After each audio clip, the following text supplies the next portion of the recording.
तर आजच्या लेक्चरमध्ये आपण चारिताशील आणि वारिताशील म्हणजे शीलाच्या संदर्भातील ही संकल्पना आहे।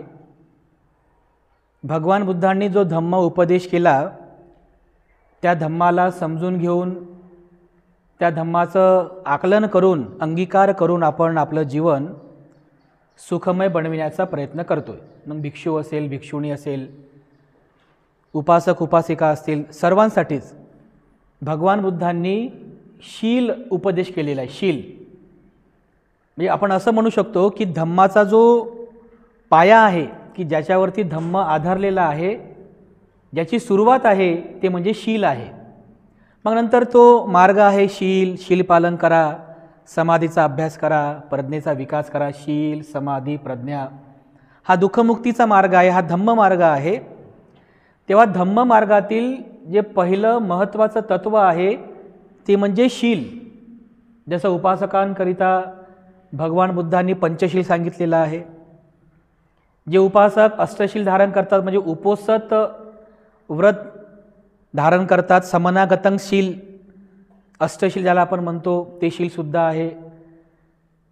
किंवा भिक्षू भिक्षुणीसाठी दशशील आहेत, यासोबत 227 विनय सांगितले ते सुद्धा काही शीलच आहेत।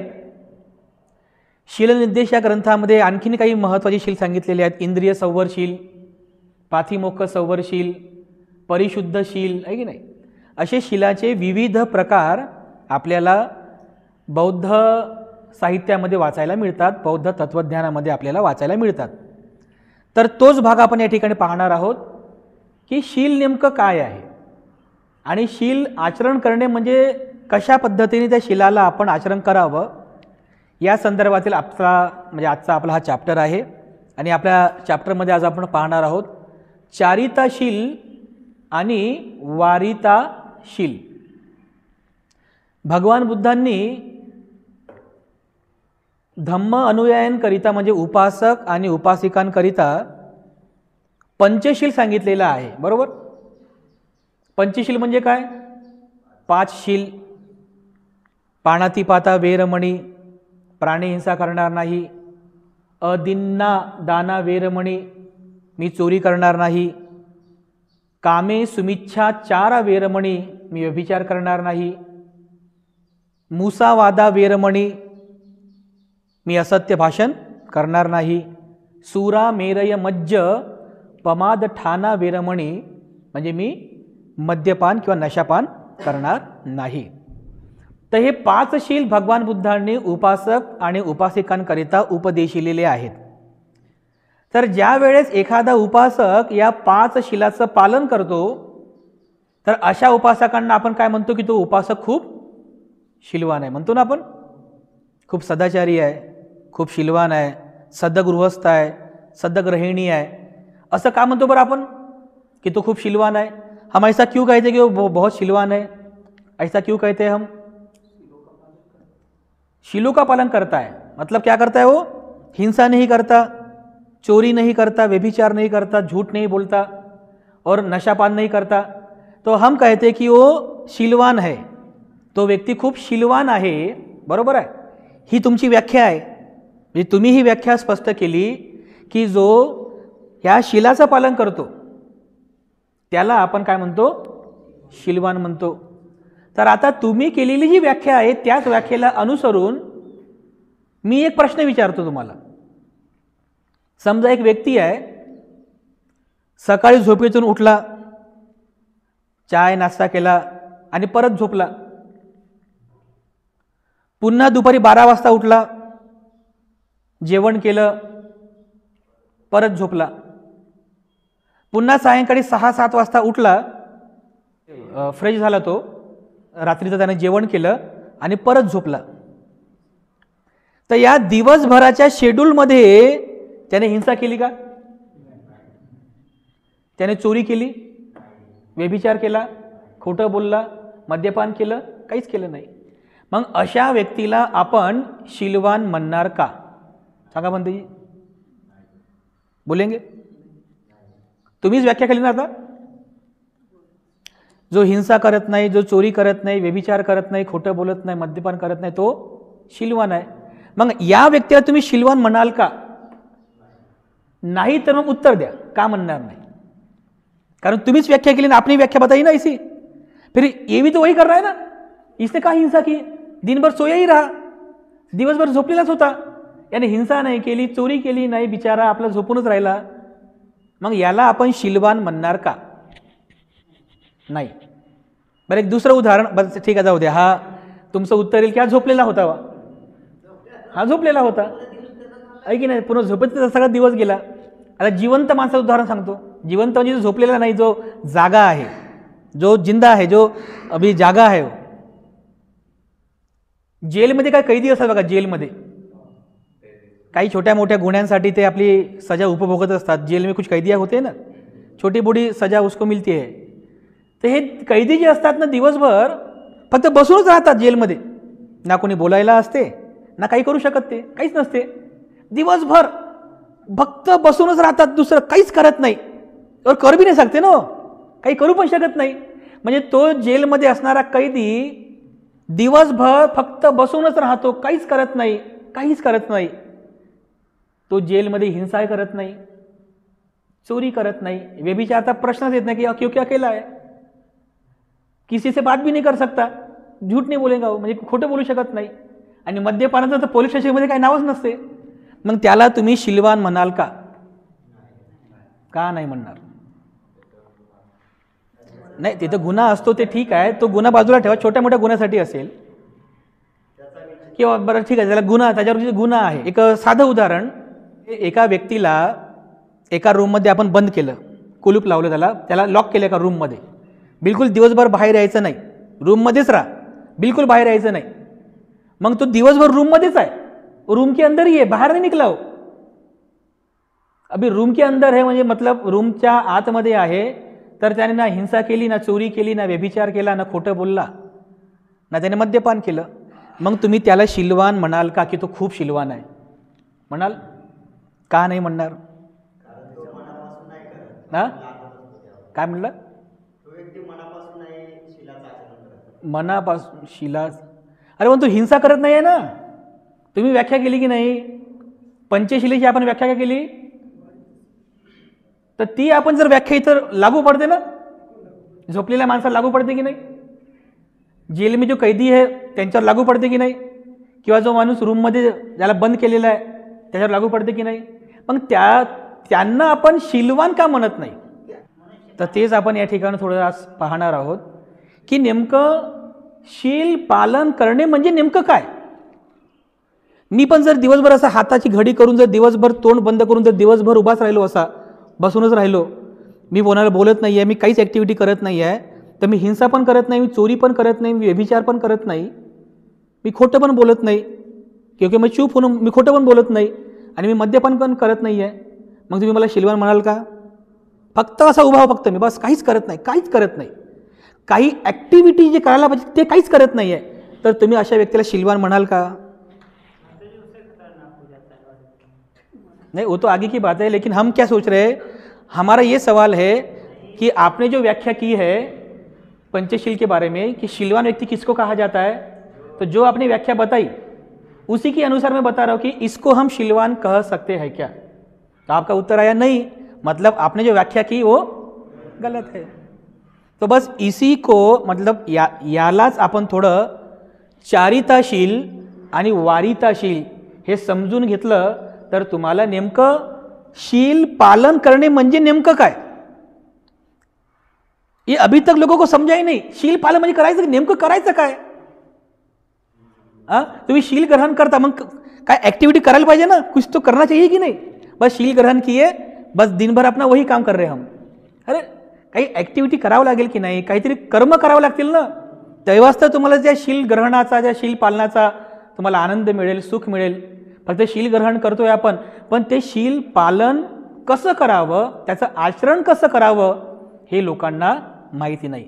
आणि म्हणून शील आचरणाचा किंवा शील पालनाचा जो आनंद किंवा जे सुख मिळायला पाहिजे, प्राप्त व्हायला पाहिजे, ते लोकांना मिळत नाही.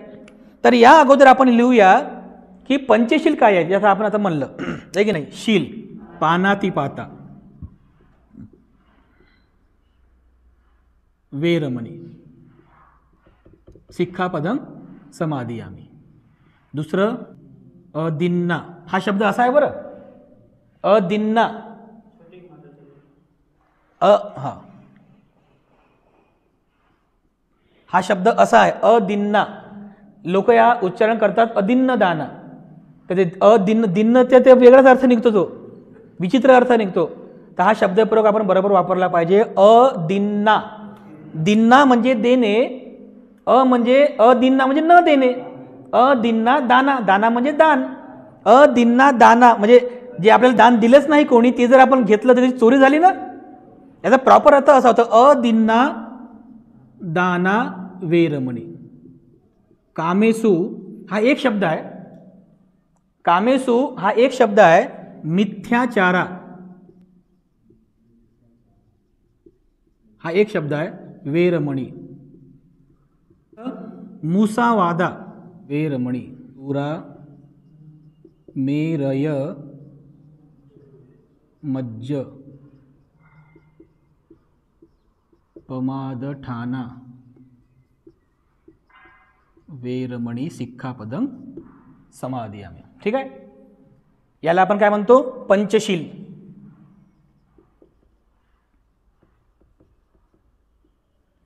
बुद्ध धम्माचा जो पाया आहे शील, ज्यामध्ये उपासकांकरिता हे 5 शील भगवान बुद्धांनी उपदेश केलेले आहेत, की जो कोणी बौद्ध उपासक आहे, उपासिका आहे, बौद्ध अनुयायी आहे, त्याने त्यांच्या जीवनामध्ये प्रत्येक क्षणाला या पंचशिलेचं पालन करावं, या 5 शिलांचं पालन करावं. प्राणीहिंसा करणार नाही, चोरी करणार नाही, व्यभिचार करणार नाही, असत्य भाषण करणार नाही म्हणजे मुसावादा करणार नाही, आणि कोणत्या प्रकारचं मद्यपान करणार नाही. हे पंचशील आहे.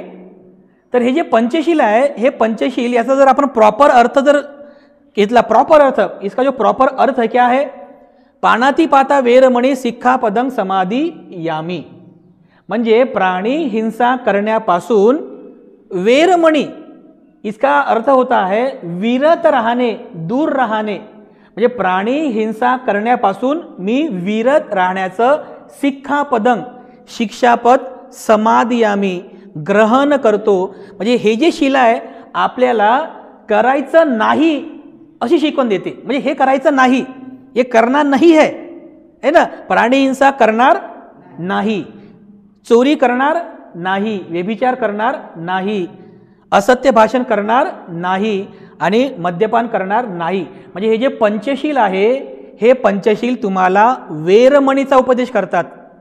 जेवढे काही हे 5 अकुशल कर्म आहेत, या अकुशल कर्मापासून तुम्हाला वेरमणी राहायचं आहे, म्हणजे विरत राहायचं आहे, त्यापासून परावृत्त राहायचं आहे, दूर राहायचं आहे, संयमित राहायचं आहे. आणि म्हणून या शिलाला जेव्हा आपण ग्रहण करतो, हे शील आपल्याला करायचं नाही, म्हणजे हे करायचं नाही, हे करायचं नाही, हे सगळे अकुशल कर्म आहे, अशा प्रकारची शिकवण देतात. म्हणजे आपल्याला वेरमणी अशा प्रकारचे सिक्खापद देतात. हे अकुशल कर्म आपल्याकरिता वेरमणी आहेत.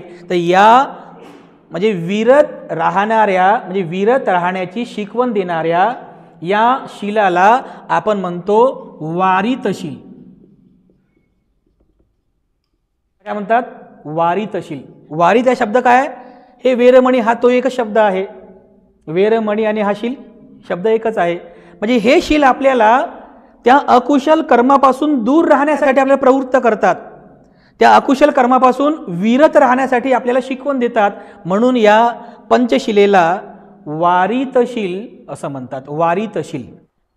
नेहमीच उपासक उपासिका हे वारितशील ग्रहण करतात, है ना, करणार नाही, करणार नाही, करणार नाही, म्हणजे अशा प्रकारची शिकवण हे वारितशील आपल्याला देतात. तर मग ज्याप्रमाणे मी तुम्हाला काही उदाहरणं सांगितली, झोपलेल्या माणसाचं उदाहरण, जेलमध्ये बंद असलेल्या कैद्यांचं उदाहरण, किंवा रूममध्ये बंद असलेल्या एखाद्या व्यक्तीचं उदाहरण, तर तो व्यक्तीसुद्धा दिवसभर प्राणीहिंसा करत नाही, चोरी करत नाही, व्यभिचार करत नाही, खोटं बोलत नाही, मद्यपानी करत नाही. मग अशा व्यक्तीला आपण शीलवान का म्हणत नाही? म्हणजे हे जे अकुशल कर्म आहे, यांचं उत्तर बरोबर आहे, तो अकुशल कर्म तर करत नाही, बरोबर आहे, अकुशल कर्म तो करत नाही, पण कुशल कर्म पण करत नाही ना. वो अकुशल कर्म से बच गया, लेकिन कुशल कर्म कुछ भी नहीं कर रहा ना, दिन भर बैठा ही है. तर जोपर्यंत तो कुशल कर्म करणार नाही तोपर्यंत त्याला शील पालनाचा काहीही लाभ होणार नाही.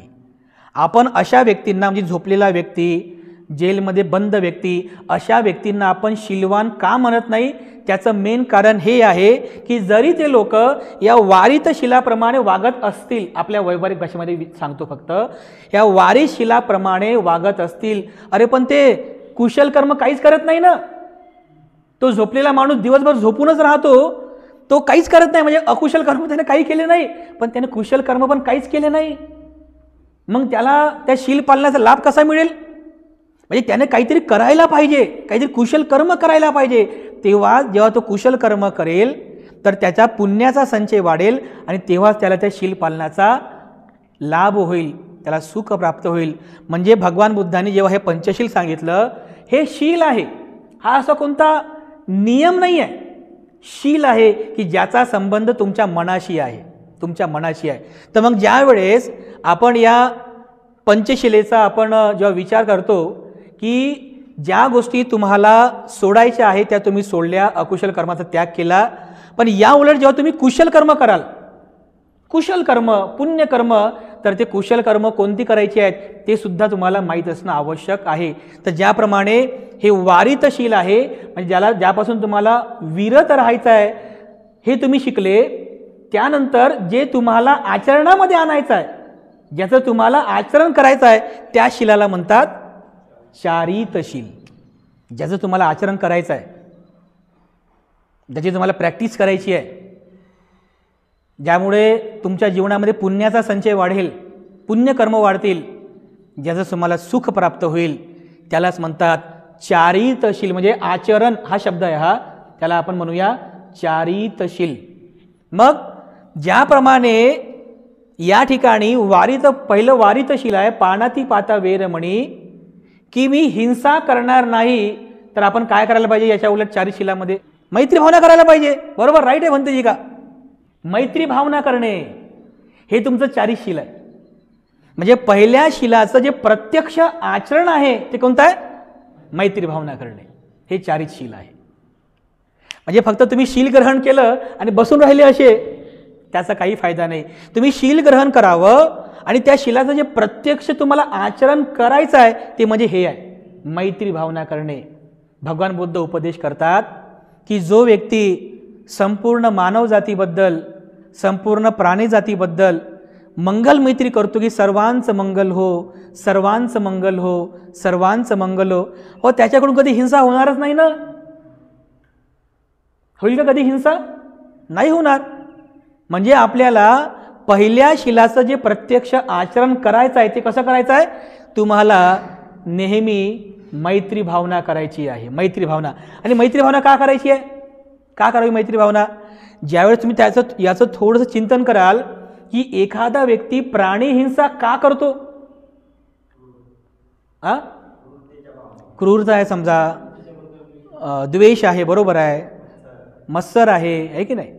तर मुख्यतः भगवान बुद्धांनी उपदेश केलेला आहे की एखादा व्यक्ती जो प्राणी हिंसा करतो त्याला मुख्यतः दोन विकार जबाबदार आहेत. एक आहे राग आणि एक आहे द्वेष. हे दोन मुख्य विकार आहेत की जेव्हा माणसाच्या मनात उत्पन्न झाले की माणूस प्राणी हिंसा करतो. म्हणजे याचे जे मुख्य विकार आहेत कोणते कोणते आहेत? राग आणि द्वेष. म्हणजे मनात राग उत्पन्न झाला की माणूस हिंसा करतो, मनात द्वेष उत्पन्न झाला माणूस हिंसा करतो. आणि बुद्ध उपदेश करतात जर तुम्हाला हा राग आणि हा द्वेष, ही द्वेष भावना जर कमी करायची असेल तर तुम्हाला काय करावं लागेल? मैत्री भावना करावी लागेल ना, बरोबर आहे ना? जर मैत्री भावना केली तर तुमच्याकडून कधीही हिंसा होणार नाही. हे बुद्ध तत्वज्ञान आपल्याला शिकवते. म्हणजे तुम्हाला ह्या तिन्ही गोष्टी समजल्या पाहिजे की प्राणी हिंसा करायची नाही, हे शील वारितशील आपण ग्रहण केलं का? त्याचं जे मेन कारण आहे की माणूस हिंसा का करतो त्याचं कारण आहे राग आणि द्वेष. आणि हा राग आणि द्वेष जर कमी करायचा असेल तर आपल्याला मैत्री भावना करावी लागेल. तेव्हाच तुमच्याला म्हणजे तेव्हा पहिल्या शिलाचं तुम्ही आचरण केलं असं त्याचा अर्थ होते, मैत्री भावना करणे. दुसरं, अदिन्ना दाना वेरमणी, मी चोरी करणार नाही. तर मला सांगा, हम भी यही शील ग्रहण करते हैं ना? आपण चोरी करतो का? चोरी करतो आपण, पण तरी आपण शील ग्रहण करतो की नाही? तुम्ही याचं प्रत्यक्ष आचरण कसं करता? दान देऊन. बरोबर आहे, बरोबर, एकदम करेक्ट. दान देणे, बरोबर आहे, दान कर्म. आपण आता थोडंसं चिंतन करूया की एखादा व्यक्ती चोरी का करतो? चोरी का करतो बरं व्यक्ती? काय वाटतं तुम्हाला? काय? लोभ. बरोबर आहे, आसक्ती, लोभ, करेक्ट आहे. म्हणजे ज्या वेळेस एखाद्या व्यक्तीच्या मनामध्ये लोभ हा विकार उत्पन्न होतो, लोभ, किंवा त्याला म्हणूया आपण आसक्ती. जेव्हा मनात लोभ आणि आसक्ती उत्पन्न होते त्यावेळेस माणूस चोरी करतो. बरोबर आहे. जर मनामध्ये लोभ नाही आहे माणूस चोरी करेल का? मनामध्ये आसक्ती नाही, तृष्णा नाही आहे, माणूस कधी चोरी करेल का? नाही करणार ना. मग तुम्हाला हा लोभ आणि ही आसक्ती जर कमी करायची असेल तर तुम्हाला प्रत्यक्ष आचरण करावं लागेल, तुम्हाला दान कर्म करावे लागेल. आणि जो व्यक्ती खरं मनातून जेव्हा दान कर्म करतो ना तो कधी चोरी करत नाही, कारण त्याच्या मनातला लोभ आणि आसक्ती कमी होत आहे, कारण तो दान कर्म करतो. म्हणजे यावरून तुम्हाला एक गोष्ट लक्षात येईल की जे आपण दान कर्म करतो, जे शिकवतो, हे दान कर्म कशासाठी आहे? लोभ आणि आसक्ती कमी करण्यासाठी. कारण हे जीवन या गृहस्थी जीवन एवढं आसक्तीनं भरलेलं आहे, एवढं लोभानं भरलं. लोक म्हणजे लोक अभी मर रहे, लोक मरणावर टिकलेले आहेत पण आसक्ती जात नाही. ज्या वेळेस आपल्याला जे काही आपण कमवलेलं आहे ते सर्व एकदा सोडून जायचंच आहे ना, गाडी, बंगला, बँक सब छोड़ के जाना है, सबका त्याग करना है. मग जर हे सत्य आहे, जर सर्वांचा आपल्याला त्याग करायचा आहे तर त्या त्याग करण्याची भावना, सवय आणि हैबिट, आदत लगनी चाहिए ना अपने मन को. जिसने जिंदगी भर कभी दान दिया ही नहीं, जिसको त्याग करना मालूम ही नहीं, वो मरते समय भी इसी आसक्ती में मरेगा ना. मरता वेळेस पण तो लोभयुक्त चित्तानेच मरेल ना, त्याला सुखती कशी प्राप्त होईल? कारण मरता समय त्याचं चित्त कसं आहे? लोभानं भरलेलं आहे. तर म्हणून आपल्याला जीवनामध्ये त्याग करणं अत्यंत महत्त्वाचं. त्याग, आणि त्याग करण्याचं दुसरं नाव काय आहे? दान कर्म. म्हणजे दुसऱ्या शीलाचं जे तुम्हाला प्रत्यक्ष आचरण करायचं आहे ते म्हणजे दान कर्म. उपासक आणि उपासिका जे आपल्याला म्हणजे भिक्खू संघाला जे दान कर्म करतात ना, त्याचं मेन कारण हे आहे. भिक्खू संघाला दान करतात कारण भिक्खू संघ हे पुय्यंग खेतंग आहे, हे पुण्याची शेती आहे की तुम्ही जर इथं बीज पेरलं तर लगेच तुम्हाला चांगलं फळ मिळेल. ही शेती आहे पुय्यंग खेतंग लोकसाती, ही पुण्यकर्म करण्याची शेती आहे. आणि म्हणून उपासक आपले जे दान कर्म करतात, कारण दान कर्म केल्यानं त्यांच्या त्यागाची भावना उत्पन्न होते, ते त्यांचं पुण्य आहे, तर हे पुण्य ते प्राप्त करतात. तर अशा पद्धतीने अदिन्ना दाना वेरमणी या शिलाचं जे प्रत्यक्ष आचरण तुम्हाला करायचं आहे म्हणजे चारित्रशील कोणतं आहे? दान कर्म करणे. मग दानाचा भरपूर प्रकार आहेत वगैरे वगैरे, तो नंतर तो धार्मिक भाग आहे. मग आपण व्यावहारिक भाग समजून घेऊया. तिसरं शील आहे कामेसु मिच्छाचारा वेरमणी सिक्खापदं समादियामी. म्हणजे याचा अर्थ होतो की मी व्यभिचार करणार नाही. बरोबर आहे. आता जे लोक शील ग्रहण करतात, खरंच काही काही लोक खूपच शीलवान आहेत बघा, खूप सदाचारी लोक आहेत, खूप सदाचारी लोक समाजामध्ये आहेत, ते लोक शील ग्रहण करतात.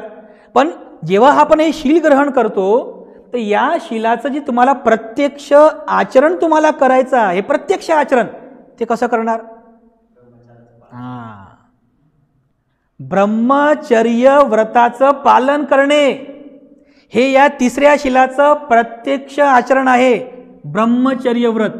उपासक आणि उपासिकांकरिता भगवान बुद्धांनी अष्टशील उपोसत व्रत किंवा समनागतंगशील म्हणजे श्रमण जीवनाकडे घेऊन जाणारं शील, समनागतंगशील उपदेश केलेला आहे.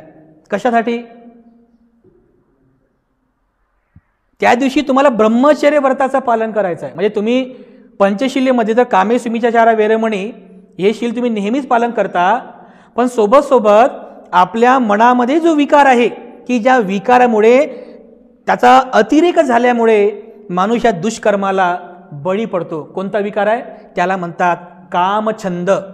कामछंद म्हणजे काय?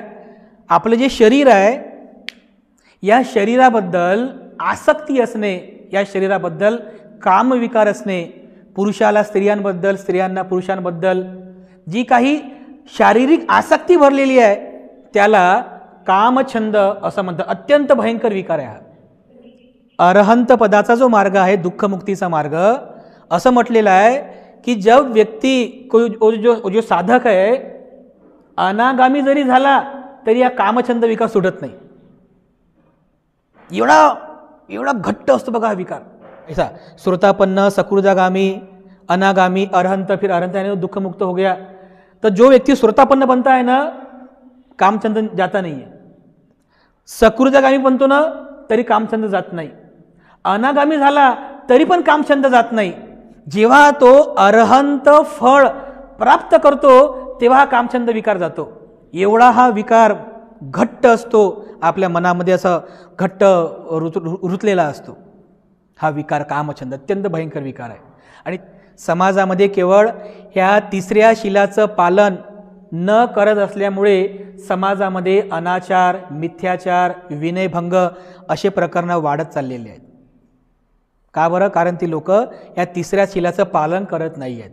म्हणून ज्या वेळेस एखादा उपासक किंवा उपासिका तिसरं शील म्हणजे तिसरं हे वारित शील ग्रहण करतो तर त्या शिलाचं जे प्रत्यक्ष आचरण तुम्हाला करायचं आहे, ज्याला आपण म्हणूया चारितशील, तर ते चारितशील आहे ब्रह्मचर्य व्रताचं पालन करणे.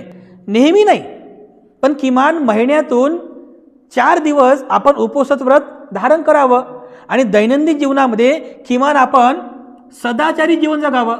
नाही म्हणजे जेणेकरून दर महिन्याच्या या 4 दिवशी येणाऱ्या उपवास व्रतामध्ये तुम्ही जे करताय ब्रह्मचर्य व्रत, ते कशासाठी? की हा जो विकार आहे कामछंद विकार, या विकारावर तुम्हाला संयम प्राप्त करता आला पाहिजे. जेव्हा तुम्ही संयम प्राप्त कराल तेव्हाच तर खऱ्या अर्थाने या तिसऱ्या शिलाचा तुम्हाला लाभ होईल ना. लोक शील ग्रहण करतात, काहीच करत नाही, काहीच करत नाही. मग त्याचा तुम्हाला लाभ कसा होईल? तर हा लाभ प्राप्त करण्यासाठी तुम्हाला तिसऱ्या शिलामध्ये ही जे चारित शिला आहे, ब्रह्मचर्य व्रताचं पालन करणे, नेहमी सदाचारिक जीवन जगणे, हे चारित शिला आहे, याचं आपण पालन करावं. ये जो कामछंद है नहीं है, ये विकार का, इसका शादी हुए मतलब नहीं है. मतलब ये जो शील दिया है सिर्फ शादीशुदा लोगों के लिए नहीं है. ये जिसकी शादी नहीं भी हुई है वो भी शील ग्रहण करते हैं ना. क्योंकि ये जो विकार है, ये विकार जो शादीशुदा है उनके लिए भी हानिकारक है और जिनकी शादी नहीं हुई है उनके लिए भी है. या तरी आपण हे जे आपलं तिसरं शील आहे, या तिसऱ्या शिलावर आपण कॉन्सन्ट्रेट करूया की तिसऱ्या शिलाचं जे प्रत्यक्ष आचरण तुम्हाला करायचं आहे, ते प्रत्यक्ष आचरण कसं? ब्रह्मचर्य व्रताचं पालन करणे, हे ज्या प्रत्यक्ष तिसऱ्या शिलाचं ते आचरण आहे. त्यानंतर चौथं शील आहे मुसावादा वेरमणी, म्हणजे मी खोटं बोलणार नाही. आता सांगा बरं, जो व्यक्ती मुका आहे, ज्याला बोलताच येत नाही, ज्याला बोलता जो बोल नहीं सकता वो मुका है, यानी क्या बोलते आप? गूंगा. गूंगा है जो बोल नहीं सकता, वो ये चौथे शील का पालन कैसे करेगा? याचा अर्थ काय होतो की खोटं बोलणार नाही, चुगल्या चाहड्या करणार नाही, निंदा नालस्ती करणार नाही, कठोर बोलणार नाही, म्हणजे बोलणार नाही ना, तोंडाने बोलायचं नाही आपल्याला. मग जो व्यक्ती मुका आहे, ज्याला बोलताच येत नाही, त्याने या चौथ्या शीलाचं पालन कसं करावं बरं? हे जे चौथं शील आहे मुसावादा वेरमणी, या चौथ्या शिलाचा अर्थ होतो की मी चुगली चहाडी करणार नाही, मी निंदा नालस्ती करणार नाही, मी असत्य भाषण करणार नाही. तर ज्या वेळेस एक उपासक उपासिका हे चौथं शील ग्रहण करतो, म्हणजे चौथं वारित शील ग्रहण करतो, तेव्हा या चौथ्या शिलाचं जे प्रत्यक्ष आचरण तुम्हाला करायचं आहे, म्हणजे ज्याला आपण म्हणूया चारित शील, तर अगोदर आपण हे विचार करूया की एखादा व्यक्ती खोटं का बोलतो, चुगली चहाडी का करतो, निंदा नालस्ती का करतो, कठोर का बोलतो, तर भगवान बुद्ध याचा उत्तर देतात. पहिला उत्तर आहे राग. राग आहे, कोणाबद्दल राग आहे तर रागामुळे आपण खोटं बोलतो, चुगल्याच्या आड्या करतो. किंवा द्वेष भावना असेल तर कोणाला फसवण्यासाठी, कोणाला लुबाडण्यासाठी आपण खोटं बोलतो, निंदा नालस्ती करतो, चुगल्याच्या आड्या करतो. किंवा मोह सुद्धा हा एक असाच प्रकारचा विकार आहे. हा जर विकार उत्पन्न झाला तर अशाही विकारामुळं माणूस मुसावादा करतो, म्हणजे कोणाला फसवण्यासाठी, कोणाला लुबाडण्यासाठी, कोणाची फसवेगिरी करण्यासाठी तो व्यक्ती मुसावादा करतो. तर ज्यावेळेस आपण या चौथ्या शिलाचं आपण आचरण करण्याचा प्रयत्न करतो तर बऱ्याच वेळेस लोक म्हणतात की भंतेजी कधी कधी आम्हाला खोटं पण बोलावं लागते, काय करावं आम्ही, अशी परिस्थिती येते, म्हणजे ऐसी परिस्थिती आती है की झूठ बोलना पडता है. ॲक्च्युली काय आहे की आपण त्या परिस्थितीला दोष देत असतो की परिस्थिती तशी आली म्हणून मला खोटं बोलावं लागलं. पण जर तुम्ही नेहमी असा विचार केला की परिस्थिती कोणतीही असू द्या पण मी नेहमी सत्याचंच अनुसरण करेल, जे सत्य आहे त्या सत्याचंच मी अनुसरण करेल, तर तुम्हाला कधीही कोणत्याही परिस्थितीमध्ये अकुशल मार्गाचा अवलंब करण्याचं काम पडणार नाही. म्हणजे एखाद्याबद्दल राग आला असेल, रागाच्या भरात, द्वेषाच्या भरात किंवा मोह विकारामध्ये जर तुम्ही असत्य भाषण करत असाल तर ते तुमचं अकुशल कर्म आहे. म्हणून जर तुम्हाला या विकारांना जर कमी करायचा असेल तर तुम्हाला या चौथ्या शिलामध्ये बुद्ध उपदेश करतात की कोणतीही परिस्थिती असू द्या, कोणतीही परिस्थिती असू द्या, पण नेहमी सत्य मार्गाचाच आपण अवलंब करायला पाहिजे. जे सत्य आहे त्या सत्य मार्गाचाच आपण अवलंब करावा. तर या ठिकाणी तुम्ही लिहावं, सत्य मार्गाचा अवलंब करावा. जो व्यक्ती सत्य मार्गाने चालतो तो व्यक्ती कधीही मुसावादा करणार नाही. जो व्यक्ती आपल्या मनातला राग, द्वेष आणि मोह कमी करतो, संयमित करतो, तो व्यक्ती कधी मुसावादा करणार नाही. चौथ्या शिलाचं हे प्रत्यक्ष आचरण आहे. म्हणजे चारित्रशील आपल्याला काय शिकवते, ह्या मार्गाचा तुम्ही अवलंब करा, म्हणजे सत्य मार्गाचा अवलंब करा. हे तुमचं प्रत्यक्ष आचरण आहे, चारित्रशील आहे. पाचवं शील, चुरा मेरे मज्ज पमाद ठाना वीरमणी सिक्खापदं समादियामी. मी नशापानी करणार नाही, मी मद्यपान करणार नाही. कारण नशापानी करणे किंवा मद्यपान करणे यामुळे माणसाची बुद्धी भ्रष्ट होते, त्याची मती मंद होते. चांगलं काय आणि वाईट काय हे त्याला समजत नाही. माझं जवळचं कोण, माझं रक्ताचं कोण, माझं पर्ग कोण हे त्याला समजत नाही. कारण त्याचं त्याच्या मनावरती कंट्रोल राहत नाही. कशामुळं? या मद्यपानामुळं. त्याचं मन अनियंत्रित होते, अनकंट्रोल होते आणि तो जे काही करतो ते सर्व चुकीचंच करतो, अकुशल करतो. त्यामुळे सुरा मेरे मज्ज पमाद ठाना वेरमणी, मी मद्यपान करणार नाही. या शिलाचं जे महत्त्व आहे की एखादा व्यक्ती मद्यपान का करतो त्याचं एकमेव कारण आहे की त्याचं त्याच्या मनावर कंट्रोल नाही आहे, नियंत्रण नाही आहे मनावर. बस एखादा मित्र बोलला, अरे घेणं काय होते, होतं ना असं. म्हणजे मनावर तुमचं नियंत्रण नाही आहे, तुमचं मन तुमच्या नियंत्रणामध्ये नाही आहे आणि सरळ सरळ तुम्ही या मार्गाचा अवलंब करता, कारण तुमचं मन नियंत्रणात नाही आहे. मग ह्या शिलाचं जर तुम्हाला प्रत्यक्ष आचरण करायचं आहे, याकरिता तुम्हाला मनावर जर नियंत्रण प्राप्त करायचं असेल तर तुम्हाला चारित्रशील ग्रहण करावं लागेल, त्याचं प्रत्यक्ष आचरण करावं लागेल. तर याकरिता जर तुम्हाला मनावर नियंत्रण प्राप्त करायचं असेल तर तुम्हाला काय करावं लागेल? ध्यान करना पडेगा. म्हणजे तुम्हाला सती पठाण, ध्यानामध्ये जे सती पठाण सांगितलेलं आहे ते करावं लागेल. तुम्हाला सती पठाणाचा अभ्यास करावा लागेल. आमचे म्हणजे माझे एक उपासक आहेत, मुंबईला असतात, मूळचे औरंगाबादचे आहेत. खूप चांगलं सतीपठाण करतात, खूप चांगलं सतीपठाण करतात. पण काम कुठे करतात माहीत आहे? एका वाईन शॉपीमध्ये. नाही, खरं आहे बरं, वाईन शॉपी आणि बिअर बारमध्ये काम करतात. पण बिलकुल त्यांना याचा थोडाही अंश नाही आहे, थोडा पण अंश नाही आहे बिलकुल. खरंच आदर्श उदाहरण आहे ते. थोडा पण त्यांना या गोष्टीचा स्पर्श नाही आहे आणि त्या गोष्टीमुळे त्यांना अर्थात स्वतःचा स्वाभिमान सुद्धा आहे की भंतेजी मी जरी अशा संस्थानामध्ये काम करतो परंतु मी कधीही याला स्पर्शही केला नाही किंवा मनात तशी भावना उत्पन्न झाली नाही. मित्रमंडळीमध्ये बसतो, मित्रमंडळी पितात, पण मी कधीच करत नाही. का बरं? कारण तो व्यक्ती सतीपठणाचा अभ्यास करतो, त्याची स्मृती जागृत आहे, त्याची स्मृती जागृत आहे. आणि सतीपठण जो व्यक्ती करतो म्हणजे जो स्मृतिवान आहे, कायानुस्मृती, वेदनानुस्मृती, चित्तानुस्मृती आणि धम्मानुस्मृती, जे स्मृतीचे प्रकार आहेत, ध्यान करणं, मेडिटेशन करणं, सतीपठांचा अभ्यास करणं, जो व्यक्ती करतो त्याचं नेहमी मनावरती नियंत्रण राहते. तर हे आपल्यासाठी फार आवश्यक आहे.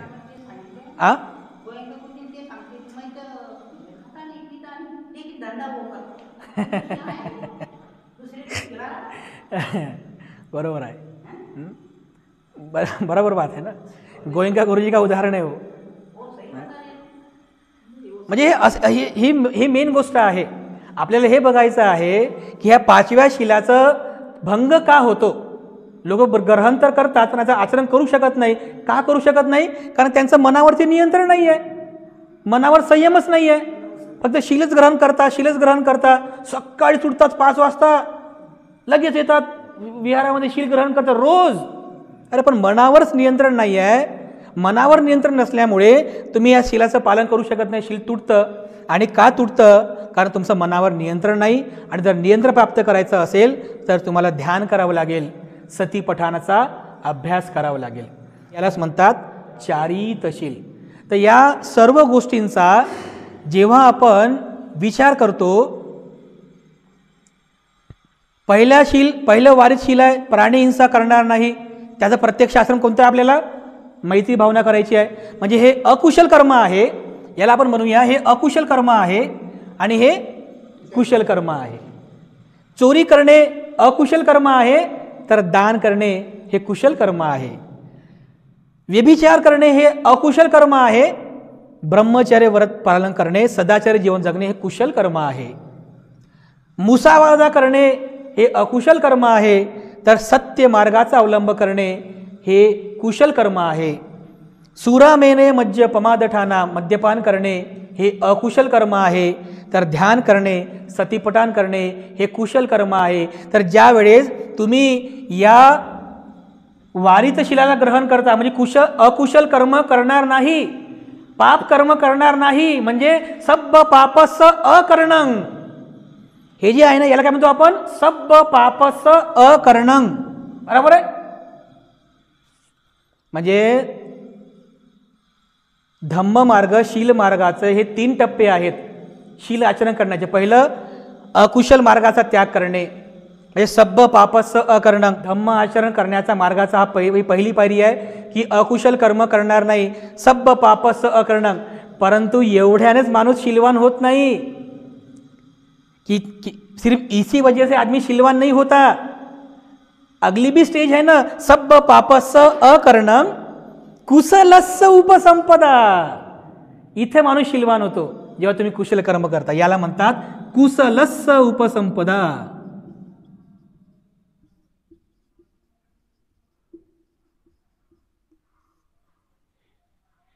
ही दुसरी पायरी. तुम्ही कुशल कर्म केले, कुशलस्स उपसंपदा, तेव्हा माणूस शीलवान होतो जेव्हा तुम्ही कुशल कर्म करता. कुशलस्स उपसंपदा. आणि धम्म आचरणाची तिसरी पायरी आहे कोणती? सचित्त परियोदपनं, चित्ताची परिशुद्धता करणे. झालेली परिशुद्धता, रागद्वेष कमी झाला, चित्त परिशुद्ध झालं. लोभ आसक्ती कमी झाली, चित्त परिशुद्ध झालं. कामचंद कमी झाला, कमी होतोय, संयमित झाला, चित्ताची परिशुद्धता आहे. रागद्वेष मोह कमी झाला, चित्ताची परिशुद्धता आहे. मनावरती नियंत्रण प्राप्त केलं, हे काय? चित्ताची परिशुद्धता आहे. यालाच म्हणतात सचित्त परियोदपनं. एतं बुद्धान शासनं. हे बुद्धाचं शासन आहे, ही बुद्धाची शिकवण आहे. म्हणजे अशा पद्धतीने वारितशील म्हणजे सब्ब पापस्स अकर्णं, ज्याला आपण धम्म म्हणतो, याचना करते ना, ओकास अहंग बनते, तिसरणेन सह पंचशीलं धम्मं, म्हणजे हे म्हणते अवकाश द्या, मी आपणास त्रिशरणासह पंचशील या धम्माची याचना करत आहे. इसको धम्म कहा गया है, उपासकांसाठी हा धम्म आहे. तिसरणेन सह पंचशीलं धम्मं याचामी, म्हणजे मी ह्या धम्माची याचना करतो, म्हणजे यालाच आपण म्हणूया हा धम्म आहे. उपासक आणि उपासिकांकरिता हा काय आहे, हा धम्म आहे. पंचशीलं धम्मं याचामी, याला धम्म असं म्हणतात. मग हे काय झालं, हा जर हे जर धम्म आहे तर हे काय, हे सद्धम्म झालं. मग आहे मैत्री भावना करणे हा सद्धम्माचा मार्ग आहे. दान कर्म करणे हा सद्धम्माचा मार्ग आहे. ब्रह्मचर्य व्रताचं पालन करणे, सत्य मार्गाचा अवलंब करणे, सतीपठाण करणे, हे सर्व सद्धम्म मार्गाचे तत्व आहेत. म्हणजे हा धम्म आहे, हा सद्धम्म आहे, तर हा झाला आपला अधम्म. राग द्वेष अधम्म आहे, लोभ आसक्ती अधम्म आहे, कामछंद उत्पन्न करणे अधम्म आहे, राग द्वेष मोह अधम्म आहे, आणि मनावर नियंत्रण नसणे हा अधम्म आहे. बरोबर आहे. म्हणजे अधम्माचा त्याग करा, धम्माला स्वीकार करा आणि सद्धम्माचं आचरण करा. एतं बुद्धान शासनं, हीच बुद्धाची शिकवण आहे. अशा पद्धतीने शील संकल्पनेमध्ये आपण चारितशील वारितशील हे व्यवस्थितरित्या समजून घेतलं पाहिजे. हे आहे आपलं वारितशील, जे उपासक उपासिका नेहमी ग्रहण करतात. ज्याचं आपल्याला प्रत्यक्ष आचरण करायचं आहे हे आहे चारितशील, ज्याच्यामुळे तुम्हाला कुशलकर्म तुमचे संपादित होतात. तेव्हाच माणूस शीलवान होतो, तेव्हाच माणूस गुणवान होतो. आणि हे अधम्म की ज्याचा आपल्याला परित्याग करायचा आहे, यालाच आपण बुद्धांच्या तत्वज्ञानामध्ये म्हटलेलं आहे, सब्ब पापस्स अकरणं कुशलस्स उपसंपदा सचित्त परियोदपनं एतं बुद्धान शासनं. हीच बुद्धांची शिकवण आहे, हेच बुद्धांचं शासन आहे. अशा पद्धतीने आपण ही सर्व व्यवस्थित समजून घ्यावं. आणि जेव्हा कधी तुम्ही प्रवचन पण कराल ना उपासकांमध्ये, हे तुम्हाला सर्व सांगावं लागणार आहे की पंचशिलेचं रिलिव्हन्स काय आहे, पंचशिलेचं महत्त्व काय आहे, त्याचं प्रत्यक्ष आचरण कसं करावं, हे सर्व जर तुम्ही समजून सांगाल तर उपासकांना खऱ्या अर्थाने पंचशिलेचं आचरण कसं करावं हे तेव्हा त्यांना समजेल. तर आपण स्वतः या गोष्टींचा अभ्यास करा. धम्म म्हणजे ह्या गोष्टीचा अभ्यास करून आपण सर्वांनी त्याचा अंगीकार करावा, एवढं या ठिकाणी सांगतो आणि आजचं लेक्चर या ठिकाणी समाप्त करतो. पुनश्च एकदा सर्वांचं मंगल हो.